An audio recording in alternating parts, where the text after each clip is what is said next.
सुप्रभात विद्यार्थी मित्रों, આપણે પાઠ 3 પદ્ય સ્વસ્થ વૃત્તમ સમાચાર એની અંદર 3 શ્લોક સમજી ગયા। હવે એના પછી જે શ્લોક આવે છે એ બધા શ્લોકનું આજે આપણે ભાષાંતર શીખીશું। સ્વસ્થ વૃત્તમ સમાચાર કેમાંથી લીધેલું છે તો કે કાલિદાસ રચિત कुमार संभवना 5मा सर्गमांथी।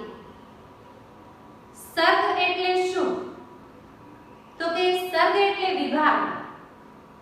જેમ રામાયણની અંદર કાંડ હોય, મહાભારતની અંદર પર્વ હોય, ગીતાની અંદર અધ્યાય છે, એમ અહીં કાલિદાસે सर्ग એવું નામ આપ્યું છે વિભાગનું।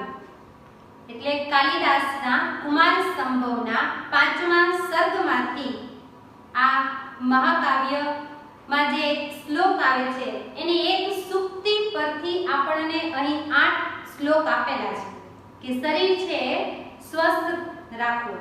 शरीर स्वस्थ हशे तो ज आपणे बधुं कार्य करवा समर्थ बनी शकशुं। कुमार संभवनी अंदर आम तो 17 सर्ग छे, पण आपणे आवे छे 5मा सर्गनी एक ज सूक्तिमांथी ए सूक्तिनो आधार लईने बनावेला छे आ 8 श्लोक के शरीर छे धर्म, शरीर स्वस्थ राखવું એ ધર્મના પાલનનું પહેલું સાધન છે।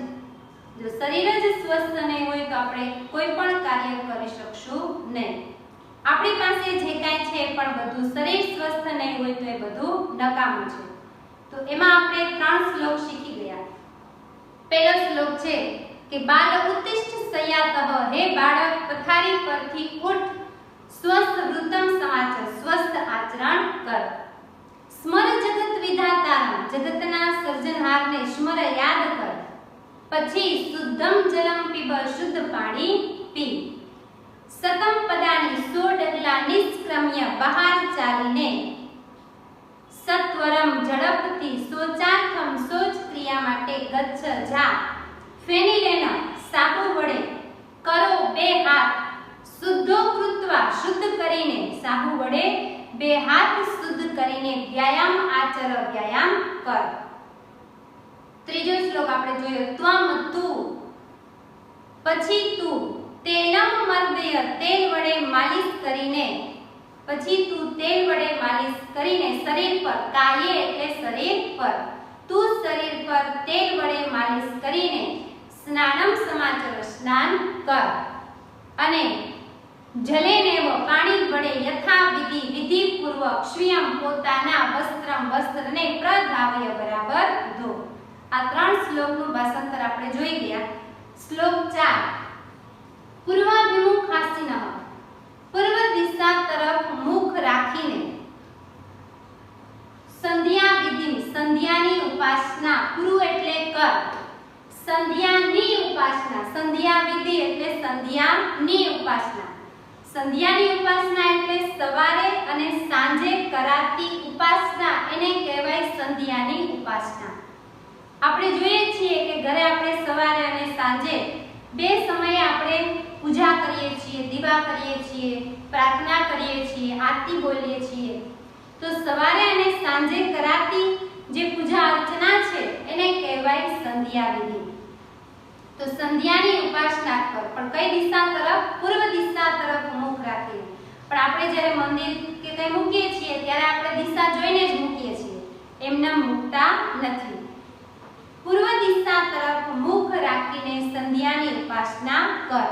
तथा એટલે તે પ્રમાણે ભાષાંતરમાં પહેલા આવશે કે તે પ્રમાણે પૂર્વાભિમુખાસીનઃ, પૂર્વ દિશા તરફ મુખ રાખીને સંધ્યા વિધિ संध्यानी उपासना, पूर्व એટલે કર, સંધ્યાની ઉપાસના 2 શબ્દો નોની નુનાથી જોડાય છે એટલે ષષ્ઠી તત્પુરુષ સમાસ બનશે। સંધ્યાની ઉપાસના ની શબ્દથી જોડાય છે। હંમેશા વંદસ્વ પિતરો, નિત્યમ, નિત્યમ એટલે હંમેશા, નિત્યમનો અર્થ થાય હંમેશા, पितरो माता पिता ने वंदस्व वंदन कर, हमेशा माता पिता ने वंदन कर। आ वंद धातु छे ए आत्मने पदनो छे આપણે કાળની અંદર આજ્ઞાત કાળમાં જો તમે કાળ તમે જોયો ન હોય તો એ કાળના જે વિડિયો છે એ જોઈ અને કાળના પ્રત્યયો શીખી લેજો. આજ્ઞાતની અંદર આત્મને પદના પ્રત્યય આવે છે. એ આવહે આમહે સ્વ ઇથામ ધ્વમ એમાં મધ્યમ પુરુષ એકવચનમાં સ્વ આવે છે. વંદસ્વ આત્મને પદનો ધાતુ છે. મધ્યમ પુરુષ એકવચનનું રૂપ છે. સ્વ પ્રત્યય છે. અને પરસ્મય પદની અંદર આજ્ઞાતમાં મધ્યમ પુરુષ એકવચનમાં કોઈ પ્રત્યય છે નહીં, ડેશ વાળું છે, નથી. હંમેશા માતા પિતાને વંદન કર અને પ્રાતરાસમ સવારનો નાસ્તો, પ્રાતઃ એટલે સવાર, સવારનો નાસ્તો, અસાન, અસાન એટલે કર અથવા ખા.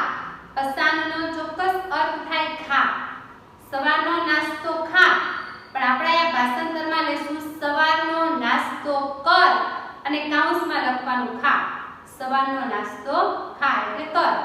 અસાનનો અર્થ થાય ખા. પ્રાતરાસમ સવારનો નાસ્તો, બે શબ્દો નો પ્રત્યયથી જોડાય છે. ષષ્ઠી તત્પુરુષ સમાસ બનશે.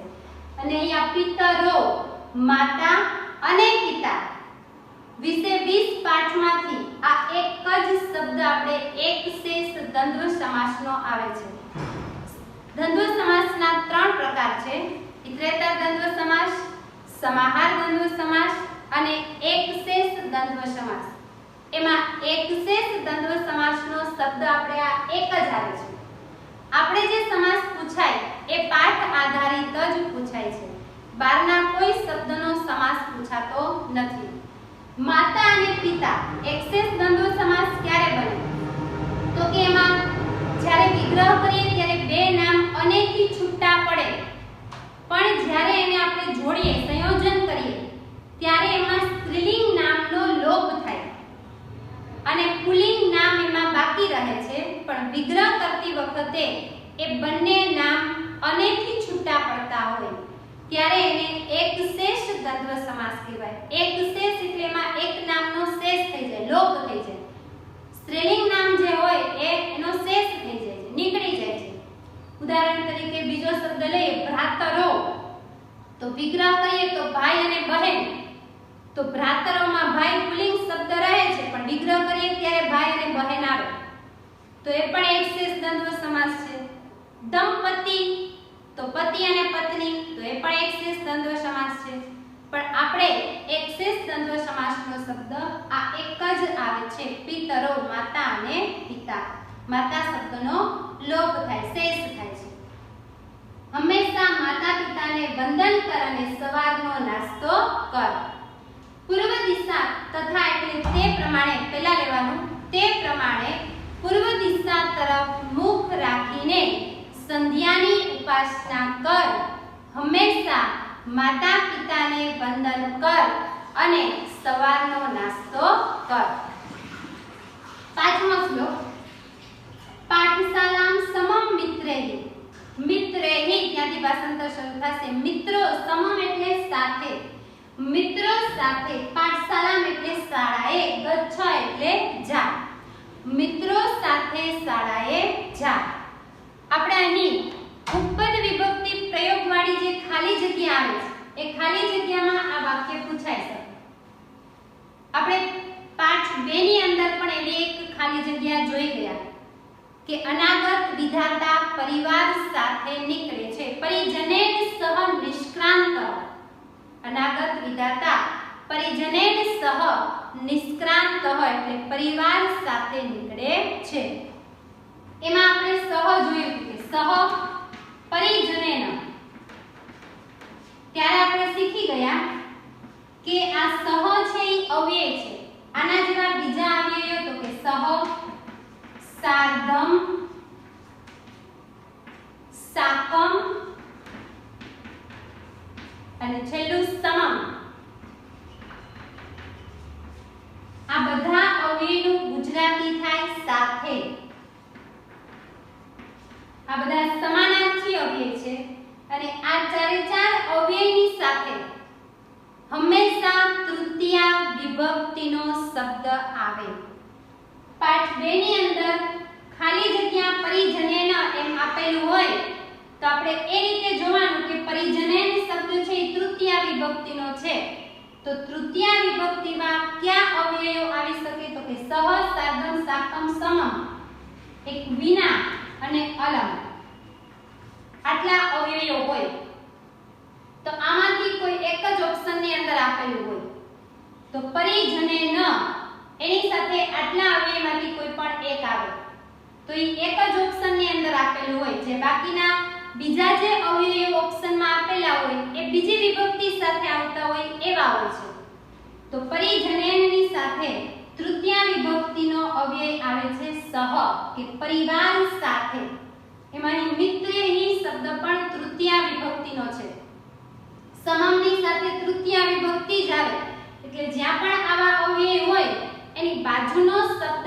હંમેશા તૃતીય વિભક્તિનો જ હોય, અને આજે ખાલી જગ્યા પૂછાય એને કહેવાય ઉપપદ વિભક્તિ પ્રયોગ વાળી ખાલી જગ્યા, જે વિભક્તિ આવડતી હોય તો એ વિભક્તિ આધારિત એ ખાલી જગ્યા આવડે, પણ વિદ્યાર્થી મિત્રો આપણે હજી એક ઉપપદ વિભક્તિ પ્રયોગ વાળી ખાલી જગ્યા હજી શીખવાની બાકી છે, પણ પાઠ આધારિત જ્યાં વચ્ચે વચ્ચે આવશે ત્યાં આપણે જોતા જશું.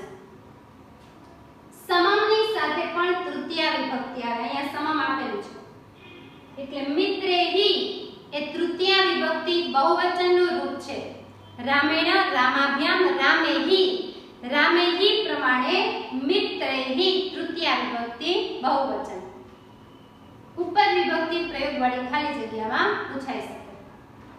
મિત્રો સાથે, સમમ એટલે સાથે, મિત્રો સાથે પાઠશાલામ શાળાએ ગચ્છ એટલે જા, પાઠમ પઠ અને પાઠનું વાંચન કર, પાઠમ એટલે પાઠનું, પઠ એટલે વાંચન કર, પઠ ધાતુ છે પણ મધ્યમ આજ્ઞાત મધ્યમ પુરુષ એક વચનનું અહીંયા રૂપ છે એટલે કોઈ પ્રત્યય પાછળ છે નહીં, પઠ જ આપેલું છે, પાઠનું પઠ એટલે વાંચન કર, મિત્રો સાથે શાળાએ જા અને પાઠનું વાંચન કર. એવમ આમ પુત્ર હિતે રતઃ, પુત્ર હિતે પુત્રના હિતમાં, વિદ્યાર્થી મિત્રો આપણે આની આગળના જે 3 શ્લોક શીખી ગયા એમાં આપણે નિયમ જોયો હતો કે ચતુર્થી તત્પુરુષ સમાસ ક્યારે બને યાદ કરો, ત્યારે આપણે સોચાર્થમ શબ્દ આવેલો ત્યારે આપણે જોયું હતું કે ચતુર્થી તત્પુરુષ સમાસ ક્યારે બને. હા, ઉત્તર પદની અંદર અર્થ અને હિત જેવા શબ્દ હોય, અર્થ અને હિત, ઉત્તર પદમાં અર્થ અને હિત જેવા શબ્દ હોય ત્યારે ચતુર્થી તત્પુરુષ સમાસ થાય, તો અહીંયા ઉત્તર પદમાં હિત શબ્દ છે, પુત્ર હિતે હિત શબ્દ છે કે પુત્રના હિતમાં, તો આ શબ્દ પણ ચતુર્થી તત્પુરુષ સમાસનો બનશે.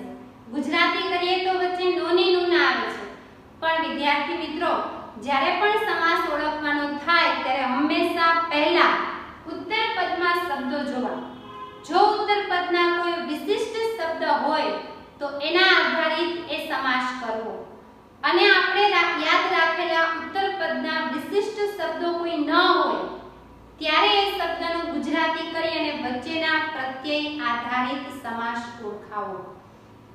પુત્રે હિતે ચતુર્થી તત્પુરુષ સમાસ થાય.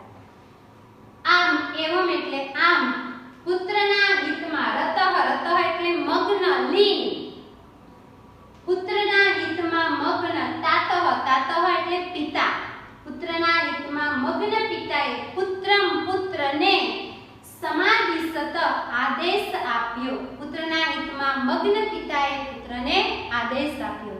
દરેક પિતા હંમેશા પોતાના પુત્રનું હિત જ ઈચ્છતા હોય છે અને પોતાના પુત્રમાં લીન હોય, મગ્ન હોય, એટલા માટે પિતા હંમેશા પોતાના પુત્રને આદેશ આપતા હોય, સાચી સલાહ આપતા હોય, તો એ આદેશ અને સલાહને સ્વીકારવા જોઈએ અને એનું પાલન કરવું જોઈએ. એવમ આમ પુત્ર હિતે રતઃ, પુત્રના હિતમાં મગ્ન, તાતઃ પિતાએ, પુત્રના હિતમાં મગ્ન પિતાએ પુત્રને આદેશ આપ્યો. પિતા છે એ હંમેશા પુત્રનું હિત જ ઈચ્છતા હોય છે, એટલે જે કાંઈ સલાહ, આદેશ, સૂચનાઓ આપે તે હંમેશા એના હિતમાં જ હોય છે. એટલે બીજા લોકો જે કાંઈ કહે એ વાત સાચી ન પણ હોઈ શકે, એ આપણા જીવનની અંદર કદાચ આપણને ખોટો માર્ગ પણ બતાવતા હોય, પણ પિતા છે એ ક્યારેય પુત્રને ખોટી દિશામાં જવા દેશે નહીં. એટલે હંમેશા પિતાના આદેશોનું પાલન કરવાનું અહીં કહે છે, એની સલાહ સૂચનાનો સ્વીકાર કરવાનું કહે છે. મિત્રો સાથે શાળાએ જા અને પાઠનું વાંચન કર. આમ પુત્રના હિતમાં મગ્ન પિતાએ પુત્રને આદેશ આપ્યો. હવે પિતા છે એના પુત્રને જે આદેશ આપે છે એ હવે પછીના 3 શ્લોકની અંદર છે. મિત્રેહિ મિત્રો સમમ સાથે પાઠશાલામ શાળાએ ગચ્છ એટલે જા. પાઠમ પઠ પાઠનું વાંચન કર. એવમ આમ પુત્ર હિતે રતઃ પુત્રના હિતમાં મગ્ન. તાતઃ પિતાએ પુત્રમ સમાદિશત પુત્રને આદેશ આપ્યો. શું આદેશ આપે છે? તો છઠ્ઠો શ્લોક છે દુર્જન સંસર્ગ. દુર્જનના સંગનો ત્યજ ત્યાગ કર. દુર્જનના સંગનો ત્યાગ કર. જે ખરાબ લોકો છે ખરાબ લોકોની સાથે તું રહે નહીં, એનો તું સંગ ન કર. એનો જો સંગ હોય તો એના સંગનો તું ત્યાગ કર. દુર્જનનો સંગ ષષ્ઠી તત્પુરુષ સમાસ થાય. દુર્જન સંગ એ બે શબ્દોને નો પ્રત્યયથી જોડાય છે. દુર્જન નો સંગ. સાધુ સમાગમમ સજ્જનનો સંગ. ભજ ભજ એટલે રાખ અથવા કર. દુર્જનના સંગનો ત્યાગ કર અને સજ્જનોનો સંગ કર, સારા લોકોનો સંગ કર. ઘણી વખત ઘરમાં પિતાજી પોતાના પુત્રને એવો આદેશ આપતા જ હોય છે કે એ ફ્રેન્ડ્સ છે એ તારો સારો નથી, આ છે એ સારો છે, તું આની સાથે મિત્રતા રાખજે, આની સાથે ન રાખતો. તો એ બધું આપણા સારા માટે જ એ સૂચનો કરતા હોય છે. તો પહેલું સૂચન છે એનું કે દુર્જનના સંગનો ત્યાગ કર અને સજ્જનોનો સંગ કર. પુણ્યમ અહોરાત્રમ. અહોરાત્રમ પુણ્ય મ ખોડો કરીએ એટલે એમાંથી અ છૂટો પડે. અહોરાત્રમ દિવસ અને રાત. આ જે શબ્દ છે એ સમાહાર દ્વંદ્વ સમાસનો છે. છેલ્લે મ ખોડો હોય અને બે શબ્દો અનેથી છૂટા પડતા હોય. અહીંયા છેલ્લે મ ખોડો છે અને બે શબ્દો અનેથી છૂટા પડે ત્યારે સમાહાર દ્વંદ્વ સમાસ થાય. દિવસ અને રાત. દિવસ રાત પુણ્યમ કુરુ પુણ્ય કર. દિવસ રાત પુણ્ય કર. સદા હંમેશા હરે હે હરિના નામ નામનું સ્મરણ કર. હંમેશા હરિના નામનું સ્મરણ કર. અહીંયા હંમેશા હરિના નામનું સ્મરણ એટલે એવું કહ્યું છે કે પોતાના જે ઈષ્ટદેવ હોય એનું હંમેશા સ્મરણ કરવું જોઈએ. આમ પણ આપણે પહેલો પાઠ જોઈ ગયા, એમાં પણ કહ્યું હતું કે જ્યારે કોઈ પણ કાર્યની શરૂઆત કરીએ ત્યારે આપણા ઈષ્ટદેવને યાદ કરવા જોઈએ. મંગલાચરણ જેને કહેવાય છે, મંગલ આચરણ, એની પૂજા અર્ચના કરવી જોઈએ. એમ અહીં પિતા પણ પોતાના પુત્રને એમ કહે છે કે તું જ્યારે પણ કંઈક શરૂઆત કરે એ કાર્યની શરૂઆત કર્યા પહેલા તું ઈશ્વરના નામનું સ્મરણ કર, હરિના નામનું સ્મરણ કર. અને આમ પણ જ્યારે પણ કંઈક ખોટા વિચારો આવે, ખરાબ વિચારો આવે ત્યારે પણ તું હરિના નામનું સ્મરણ કર કે જેથી કરીને તને સાચો માર્ગ બતાવે. પહેલા શ્લોકની અંદર પણ આપણે જોયું કે તરત ઉઠી અને જગતના સર્જનહારને યાદ કરવા જોઈએ. તો અહીંયા પિતા પણ પોતાના પુત્રને એમ કહે છે કે દિવસ રાત તું પુણ્ય કર, સારા જ કામ કર અને હંમેશા હરિના નામનું સ્મરણ કર. હરે હે એમાં મૂળ શબ્દ છે હરિ, ઈકારાંત પુલ્લિંગ. ઈકારાંત પુલ્લિંગ ષષ્ઠી સપ્તમી એક પદ, પંચમી ષષ્ઠી એક વચનનું રૂપ છે હરે હે. પંચમી ષષ્ઠી એક વચનનું રૂપ છે. ઈકારાંત પુલ્લિંગ વિભક્તિના કોષ્ટકની અંદર જોયું તો તમને ખ્યાલ આવે કે ઈકારાંત પુલ્લિંગ કોષ્ટકમાં કવે હે, મુને હે એમાં અહીંયા હરે હે. દુર્જનના સંગનો ત્યાગ કર, સજ્જનોનો સંગ કર. દિવસ રાત પુણ્યમ કુરુ પુણ્ય કર. સદા હંમેશા હરે હે હરિના નામનું સ્મરણ કર. ત્યાર પછીનો શ્લોક છે પ્રવિચાર્ય ઉત્તરમ. પાકો વિચાર કરીને ઉત્તરમ ઉત્તર દેયમ દેયમ એટલે આપવો જોઈએ. પાકો વિચાર કરીને ઉત્તર આપવો જોઈએ. એટલે જેની સાથે આપણે કાંઈ પણ વાર્તાલાપ કરતા હોઈએ ત્યારે આપણે કાંઈ પણ જવાબ આપીએ, સામે એને કહીએ ત્યારે હંમેશા બરાબર વિચારીને બોલવું જોઈએ. કારણ કે બોલાયેલા શબ્દ છે ક્યારેય પાછા આવતા નથી. એ તીર જેવા છે. બાણમાંથી એકવાર તીર છૂટું પડે સંહાર કરવા માટે, પછી તીરને એમ કહેવામાં આવે કે હવે નથી કરવો, પાછું વળી જા, તો એ તીર પાછું વળે નહીં. એવા જ શબ્દો કે એક વખત બોલાયા પછી એ શબ્દો ક્યારેય પાછા વળતા નથી. એ સામેવાળાને એ શબ્દો એક વખત સાંભળી લે એટલે એને મનમાં ખૂંચી જાય, પછી એના મગજમાંથી બહાર નીકળતા નથી. એ શબ્દો આપણે પાછા લઈ ન શકીએ કે કાલે કીધું તું એ ખોટું કહેવાય ગયું, એ શબ્દ મને પાછા આપી દે, તો એમ પાછા આવી શકે નહીં. એટલા માટે હંમેશા વિચાર કરીને જ ઉત્તર આપવો જોઈએ. પાકો વિચાર કરીને ઉત્તર આપવો જોઈએ. સહસા, એકાએક, ક્વચિત, ક્યારેય, ન વધે ન બોલવું જોઈએ. એકાએક ક્યારેય ન બોલવું જોઈએ. હંમેશા વિચારીને બોલવું જોઈએ કે આપણે જે કાંઈ બોલી રહ્યા છીએ તે સામેવાળાને ખોટું તો નહીં લાગે ને, એને કંઈ વાંધો તો નહીં આવે ને, એમ હંમેશા બરાબર વિચારીને જ બોલવું જોઈએ. આપણા શબ્દો છે એ કોઈને ખૂંચે નહીં એ રીતે બોલવું જોઈએ. શત્રુ અપી, શત્રુઓના ગુણાહા, ગુણોને, શત્રુઓના ગુણોને ગ્રાહ્ય સ્વીકારવા જોઈએ. શત્રુઓના ગુણોને સ્વીકારવા જોઈએ. શત્રુઓના એટલે કે જે માણસ આપણે અણગમતું હોય, જે ગમતું ન હોય, પણ આપણને નથી ગમતું, પણ એની અંદર કંઈક ગુણો તો રહેલા હશે ને, એમાં પણ એવું કંઈક સારું હશે કે જે બીજાને આપણને નથી આવડતું ને એને ખૂબ સરસ આવડે છે, તો એની પાસે એના જે ગુણો છે એ આપણે ગ્રહણ કરવા જોઈએ, લેવા જોઈએ. ઘણી વખત એવું બને કે જે માણસ અણગમતું હોય, શત્રુ એટલે કે અણગમતું માણસ, જે ન ગમતું હોય, તો એની અંદર જે કંઈ સારા પાસા છે, સારા ગુણો છે એ આપણને દેખાતા હોય નહીં. હંમેશા ખરાબ ગુણો જ આપણને દેખાતા હોય છે. જે માણસ આપણે ગમતું હોય તો એની અંદર એના ખરાબ ગુણ ન દેખાય, આપણને સારા જ દેખાય, અને જે ન ગમતા હોય એમાં આપણે ખરાબ ગુણ જ દેખાતા હોય. એટલે અહીં કહ્યું છે કે શત્રુઓના ગુણોને, એની અંદર રહેલા જે ગુણો છે એને સ્વીકારવા જોઈએ કે એને આ ખૂબ સરસ આવડે છે, એની પાસેથી આ લેવા જેવું છે, તો એના ગુણોને સ્વીકારવા જોઈએ.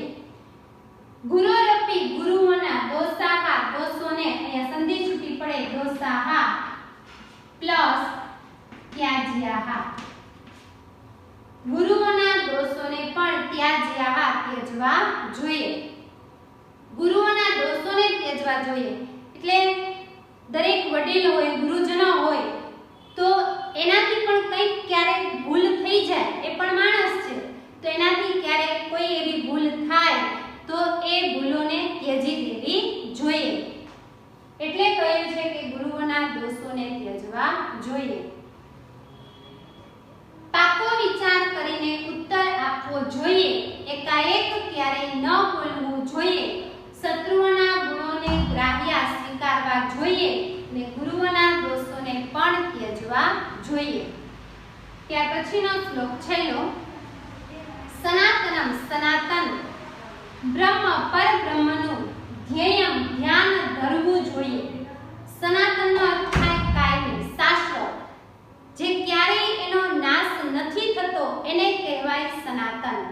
એટલે કે બ્રહ્મ, બ્રહ્મ છે એ સનાતન છે, સત્ય છે, શાશ્વત છે, કાયમી છે, એનો ક્યારેય નાશ થતો નથી. સનાતન પરબ્રહ્મનું ધ્યાન ધરવું જોઈએ. અનાગતમ, અહીંયા સંધિ છૂટી પડે, દુઃખમ પ્લસ અનાગતમ. જે આપણે પાઠ 2 ની અંદર માછલાનું નામ હતું અનાગત વિધાતા. અનાગતનો અર્થ થાય જે ન આવ્યું હોય એ.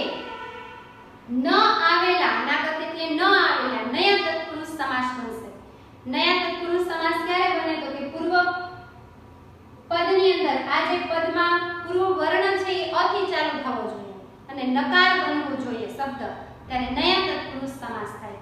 ન આવેલા, દુઃખમ, દુઃખને, હેયમ છોડી દેવું જોઈએ. જે દુઃખ હજી આવ્યું જ નથી એ ન આવેલા દુઃખને આપણે વિચારવું જોઈએ નહીં, એને છોડી દેવું જોઈએ. એને વિચારીને શું કામ વધારે દુઃખી થવું જોઈએ? એટલે હજી જે દુઃખ અગાઉથી આપણે વિચારી લીધું હોય અને આપણે દુઃખી થવા લાગીએ એના કરતાં એ મુશ્કેલીનો સામનો જો કરીએ તો એ ઉત્તમ રહે. એટલે જે ન આવેલું દુઃખ છે એને છોડી દેવું જોઈએ. એમાં સતત વિચાર કર્યા કરવો જોઈએ નહીં, કારણ કે વધારે દુઃખી થઈએ.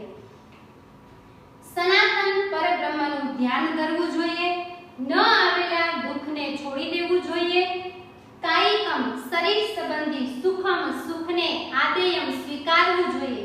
ઈશ્વરે જે સુખ આપ્યું છે એને આપણે સ્વીકારી લેવું જોઈએ. જન સેવનમ લોકોની સેવા, ષષ્ઠી તત્પુરુષ સમાસ. લોકોની સેવા, ની પ્રત્યયથી જોડાય છે બે શબ્દો. ષષ્ઠી તત્પુરુષ સમાસ. લોકોની સેવા વિધેયમ કરવી જોઈએ અને લોકોની સેવા કરવી જોઈએ. સનાતન પરબ્રહ્મનું ધ્યાન ધરવું જોઈએ. ન આવેલા દુઃખને છોડી દેવું જોઈએ. શરીર સંબંધી સુખને સ્વીકારવું જોઈએ અને લોકોની સેવા કરવી જોઈએ. વિધેયમ એટલે કરવી જોઈએ. એક વખત બધા શ્લોકનું ભાષાંતર જોઈ લઈએ. આ 8 શ્લોક પાઠ 3 પદ્યની અંદર 8 શ્લોક આવે છે. આપણે અહીંયા 8 શ્લોક પછી આ પદ્ય છે એ પૂર્ણ થાય છે. પૂર્વ દિશા તરફ મુખ રાખીને સંધ્યાની ઉપાસના કર. પૂર્વ દિશા તરફ મુખ રાખીને સંધ્યાની ઉપાસના કર. હંમેશા માતા પિતાને વંદસ્વ, વંદન કર અને પ્રાતઃ રાસમ અશાન, સવારનો નાસ્તો કર. અશાન એટલે ખા, કર. મિત્રેહી, મિત્રો સમમ સાથે પાઠશાલામ, શાળાએ ગચ્છ, જા. મિત્રો સાથે શાળાએ જા. પાઠમ પઠ અને પાઠનું વાંચન કર. એવમ આમ પુત્ર હિતે રતઃ, પુત્રના હિતમાં મગ્ન. તાતઃ પિતાએ પુત્રમ સમાદિશત, પુત્રને આદેશ આપ્યો. આમ પુત્રના હિતમાં મગ્ન પિતાએ પુત્રને આદેશ આપ્યો. દુર્જન સંસર્ગ, દુર્જનના સંગનો ત્યજ, ત્યાગ કર. સાધુ સમાગમમ, સજ્જનનો સંગ. ભજ, ભજ એટલે રાખ.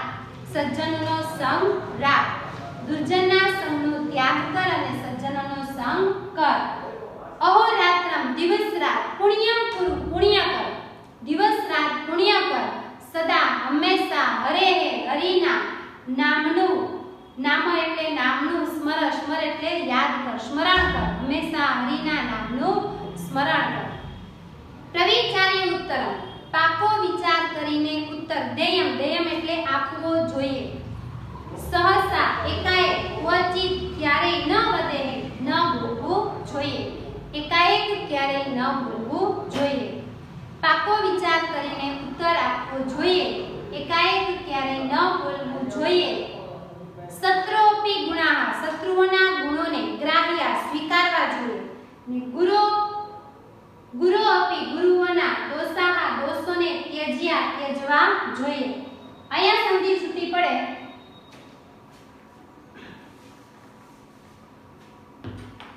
શત્રુઓ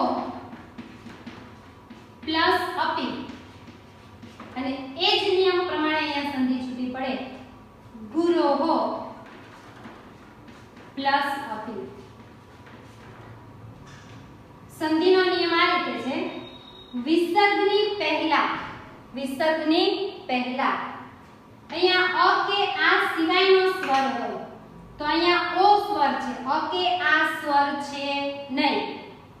વિસર્ગની પહેલા અ કે આ સિવાયનો સ્વર હોય, અ કે આ હોવો જોઈએ નહીં. વિસર્ગની પહેલા અ કે આ સિવાયનો સ્વર હોય અને વિસર્ગ પછી કોઈ પણ સ્વર અથવા ત્રીજા, ચોથા, પાંચમા વર્ગનો વ્યંજન, વર્ગ એટલે જે આપણે ઓલું કોષ્ટક બનાવીએ છીએ ક, ખ, ગ, ઘ, અ એમાંથી વિસર્ગ પછી કોઈ પણ સ્વર અથવા ત્રીજા, ચોથા, પાંચમા વર્ગનો વ્યંજન હોય તો વિસર્ગનો થાય ર. વિસર્ગનો થાય ર. હલંત ર, અડધો જ ર થાય. શેનો ર કર્યો? વિસર્ગનો. ક્યારે કરવાનો? તો કે વિસર્ગની પહેલા અ કે આ સ્વર હોવો જોઈએ નહીં. અને વિસર્ગ પછી કોઈ પણ સ્વર હોય અથવા ત્રીજા તથા પાંચમા વર્ગનો વ્યંજન હોય ત્યારે વિસર્ગનો ર અને ર અડધો છે એમાં આ સ્વર આવી જાય એટલે ર બની જાય આખો, એટલે વિસર્ગનો થઈ ગયો આખો ર. અને સત્રો એટલે આગળ સત્રો એમનું એમ જ લે, છેલ્લે પી એટલે બની જાય સત્રો પી. આ એનો નિયમ છે સંધિનો. સનાતન પરબ્રહ્મનું ધ્યાન કરવું જોઈએ, ન આવેલા દુઃખને છોડી દેવું જોઈએ, શરીર સંબંધી સુખને સ્વીકારવું જોઈએ અને લોકોની સેવા કરવી જોઈએ. સ્વાધ્યાયની અંદર જે સંસ્કૃતના પ્રશ્નો છે એ તૈયાર કરી લેજો. સંસ્કૃતના પ્રશ્ન અને આજ્ઞાના રૂપો આપેલા છે. સંસ્કૃતના પ્રશ્ન આપણે જોઈએ તો પ્રાતઃકાલે કમ સ્મરેત. પ્રાતઃકાલે એટલે સવારના સમયે કમ સ્મરેત કોને યાદ કરવા જોઈએ? તો આપણે ત્યાં આપણા ઈષ્ટદેવનું નામ નથી લખવાનું. આપણે પાઠ આધારિત શબ્દ લખવાનો છે જગત વિધાતારમ, જગતના સર્જનહારને. આપણે આપણી રીતે આપણા ઈષ્ટદેવનું નામ લખેલું હશે તો સાચું પડે નહીં. ત્યાં આવે જગત વિધાતારમ. બીજો પ્રશ્ન છે કીદૃશમ જલમ પીબેત. કીદૃશમ એટલે કેવું, જલમ પાણી, પીબેત પીવું જોઈએ. તો આપણે પહેલા શ્લોકની અંદર બીજી લીટીમાં જોઈ ગયા શુદ્ધમ જલમ એટલે અહીંયા આવશે કેવું પાણી. કીદૃશમ તો કે શુદ્ધમ, કીદૃશમની જગ્યાએ આવે શુદ્ધમ. ત્રીજું કીદૃશ તાતઃ પુત્ર સમાદિશત. કેવા પિતાએ પુત્રને આદેશ આપ્યો. કેવા પિતાએ તો કે પુત્ર હિતે રતઃ, પુત્ર હિતે રતઃ. કેવા પિતાએ પુત્ર હિતે રતઃ. કીદૃશમની જગ્યાએ કીદૃશની જગ્યાએ આવશે પુત્ર હિતે રતઃ. ત્યાર પછી કસ્ય સંસર્ગ ત્યજેત. કોના સંગનો ત્યાગ કરવો જોઈએ? કસ્ય, કસ્ય તો કે દુર્જનસ્ય. કસ્યની જગ્યાએ આવશે દુર્જનસ્ય. કિમ કૃત્વા ઉત્તરમ દેયમ. શું કરીને ઉત્તર આપવો જોઈએ? પ્રવિચાર્ય, પ્રવિચાર્ય ઉત્તરમ દેયમ. પાકો વિચાર કરીને ઉત્તર આપવો જોઈએ. ત્યાર પછી આજ્ઞાના પ્રત્યયો આધારિત તેના રૂપો બનાવવાના છે અને પછી વિભક્તિના કોષ્ટક આધારિત તેના રૂપો બનાવવાના છે. તો એ સ્વાધ્યાય તમે તમારી રીતે સોલ્વ કરી લેજો અને એ સ્વાધ્યાય અને ભાષાંતર એ બધું નોટબુકની અંદર લખી લેજો. બસ આટલું જ વિદ્યાર્થી મિત્રો. આ પાઠ અહીં પૂરો થાય છે. હવે પછીના પીરિયડની અંદર નવા પાઠ સાથે આપણે મળીશું. આવજો.